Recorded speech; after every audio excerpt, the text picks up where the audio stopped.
Nandito muli ang inyong lingkod.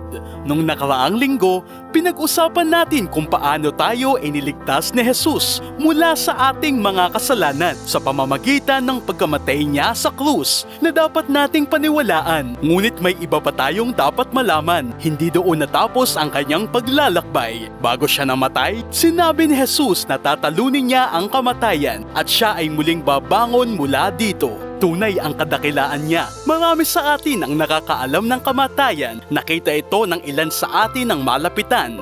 Si Rosemary ay nagtrabaho bilang isang prostitute sa mga lansangan ng San Jose at pwede siyang mamatay dahil dito.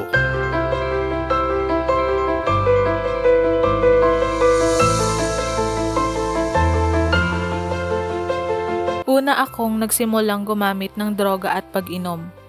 Dahil sa murang edad ko ay tumatambay ako sa mga lansangan ng San Jose. Nang maghiwalay ang aking mga magulang, ang aking ama ay naging marahas. Tinututukan niya ako ng baril sa ulo at binubugbog niya ako. Ako ay isang puta hanggang ako ay 18 taong gulang. Pagkatapos, nagsimula akong magtrabaho sa isang bar bilang isang mananayaw na sumasayaw ng hubad. Nagtatrabaho sa nightclub. Naging alcoholic ako dahil kailangan kong painumin ang aking mga customer, kaya pati ako mismo ay umiinom. May mga kliyente na sumama sa akin at binabayaran ako. Nagsimula akong magkaroon ng mga problema sa silid. Kasama ang mga kliyente at tatawag sila ng pulis dahil tinanggihan ko ang ilang mga bagay. At hahampasin nila ako para ipagtanggol ko ang aking sarili. Sasabihin nila na sinusubukan ko silang saktan o pagnakawan.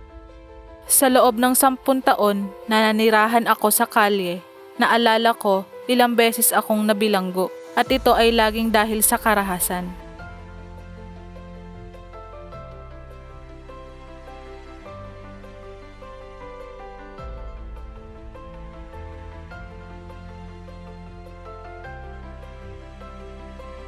Napakahirap ng panahon ko sa kulungan. Noong una akong nabilanggo, ako ay lubhang nalumbay at labis na nalulungkot.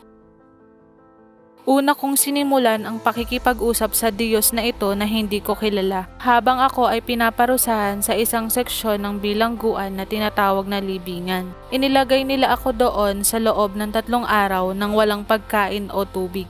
Ang lugar na iyon ay parang oven. Ang hugis nito ay parang may nilagay ka sa loob ng oven. Kailangang manatili doon na nakahiga lamang.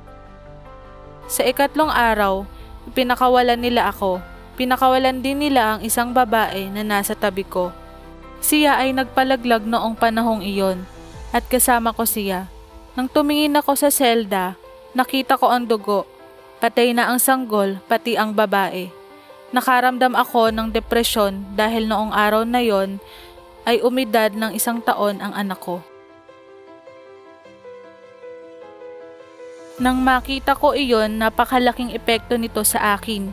Akala ko, Diyos, mamamatay na ako dito sa kulungan.